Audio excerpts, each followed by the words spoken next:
बिस्मिल्लाहिर्रहमानिर्रहीम, अस्सलाम वालेकुम। Welcome to easy cooking with Naureen. आज मैं आपके लिए बहुत ही मज़ेदार और हर घर में बनाई जाने वाली और पसंद की जाने वाली आलू की कतलियों की रेसिपी लेकर आई हूँ। बहुत ही शानदार आज हम इसको बनाकर तैयार करेंगे कुछ नए तरीके से। बहुत ही चटपटा, स्पाइसी और मज़ेदार सा आज हम इन आलू की कतलियों को बनाने वाले हैं। बहुत ही शानदार रेसिपी है जिसे आप पराठों के साथ, पूरी के साथ या फिर चपाती वगैरह के साथ भी सर्व कर सकते हैं। रेसिपी को फुल वॉच कीजिएगा। आइए अब हम अपनी मज़ेदार सी रेसिपी को बनाना शुरू करते हैं।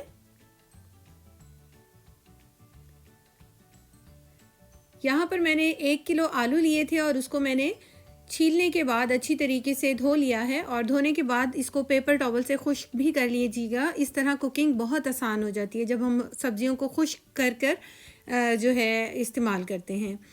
यहाँ पर आलू की हम कटिंग कर लेंगे स्लाइस में, थोड़े से मोटे स्लाइस में कटिंग करेंगे। अगर आप ज़्यादा बारीक स्लाइस में कटिंग करेंगे तो वो पकते टाइम जो है टूट जाएंगे आलू। तो हमने थोड़ा सा इसका साइज़ जो है इस तरीके से मोटा रखना है, इतना। और सारे आलू की हम कटिंग कर लेंगे। ये आलू की कतलियाँ आज जो हम बना रहे हैं ये बहुत ही मज़ेदार बनकर तैयार होती हैं। इसे आप बच्चों के लंच बॉक्स में भी दे सकते हैं और बहुत ही शानदार ये पूरी पराठों के साथ सुबह के नाश्ते में बहुत ही ज़बरदस्त लगती हैं। आप इस रेसिपी को एक बार ज़रूर ट्राई कीजिएगा और अगर मेरी ये रेसिपी आपको ज़रा सी भी पसंद आ रही है तो प्लीज़ इसे लाइक, शेयर और मेरे चैनल को सब्सक्राइब ज़रूर कर लीजिएगा।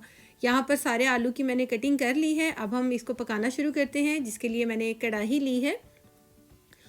4 से 5 टेबल स्पून मैंने इसके अंदर ऑयल के डाले हैं। 1 टीस्पून लहसुन अदरक का पेस्ट ऐड किया है और इसको अच्छी तरीके से हमने फ्राई कर लेना है तकरीबन 1 मिनट के लिए मीडियम फ्लेम पर।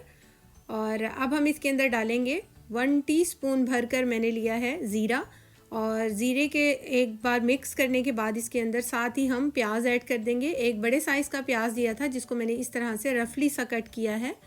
थोड़ा सा मोटा कट करेंगे, बहुत ज़्यादा बारीक कट नहीं करेंगे। प्याज को अच्छी तरह से मिक्स कर लेंगे और अब हमने प्याज को मीडियम टू हाई फ्लेम पर इतना फ्राई करना है कि ये लाइट सा इस तरह से गोल्डन हो जाए। इससे ज़्यादा हम गोल्डन नहीं करेंगे। 2 मीडियम साइज़ के मैंने टमाटर को कटिंग किया है और 3 से 4 हरी मिर्चों को मैंने स्लिट करके ऐड कर दिया है।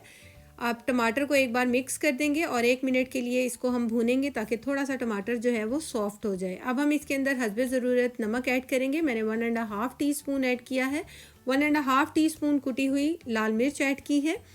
1 टेबल स्पून भुना हुआ और कुटा हुआ ये साबुत धनिया है। थोड़ा मोटा कुटा हुआ इस्तेमाल कीजिएगा, जायका बहुत अच्छा आता है। 1/2 टीस्पून गरम मसाला पाउडर, 1/2 टीस्पून सुर्ख मिर्च का पाउडर और यहाँ पर 1 टीस्पून भुना हुआ और कुटा हुआ ज़ीरा ऐड किया है और 1/4 टीस्पून यहाँ पर मैंने हल्दी पाउडर का डाला है। इन सब मसालों को अच्छी तरह से मिक्स करेंगे और इसकी हमने बहुत अच्छे तरीके से भुनाई कर लेनी है। इतनी हम भुनाई करेंगे कि सारे मसाले यकजान हो जाएं और ऑयल जो है सेपरेट होना स्टार्ट हो जाए।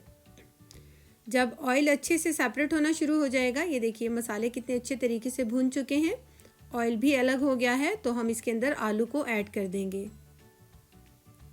चूल्हे की फ्लेम अब हमने मीडियम कर देनी है। एक बार आलू को अच्छी तरीके से मसाले के साथ हम मिक्स कर देंगे और जब अच्छी तरह से ये मिक्स हो जाएगा तो हम इसके अंदर थोड़ा सा पानी यानी कि 2 से 3 टेबल स्पून के करीब हमने पानी ऐड करना है ताकि हमारे मसाले जले ना। एक बार मिक्स कर देंगे। अब हम इसको ढक कर आलू के गलने तक या फिर आपने 10 से 15 मिनट इसको लो टू मीडियम फ्लेम पर पकाना है। मैंने दरमियान में एक बार चेक कर लिया था कि आलू के अंदर जो है वो जल तो नहीं रहे नीचे से, या फिर उसको पानी की ज़रूरत तो नहीं है, या कम टाइम में वो पक तो नहीं गए। इसलिए आलू को एक बार ज़रूर चेक कर लीजिएगा। यहाँ आलू बिल्कुल तैयार हो गए हैं, बहुत अच्छे से गल चुके हैं। तो मैंने इसका ढक्कन हटाया है और इसके ऊपर हरा धनिया और हरी मिर्चों को कट करके डाला है और अब मैं इसको सर्व कर रही हूँ। और ये देखिए थोड़ा सा नींबू इसके ऊपर निचोड़ कर इसको खाइए या फिर इसको अचार के साथ सर्व कीजिए। बहुत ही मज़ेदार और ये चटपटी सी लगती हैं। बहुत ही शानदार रेसिपी है, पराठों के साथ, पूरी के साथ तो बहुत ही औसम लगती है। एक बार इस रेसिपी को ज़रूर ट्राई कीजिएगा, मुझे अपना फीडबैक दीजिएगा। Thanks for watching. अल्लाह हाफिज़।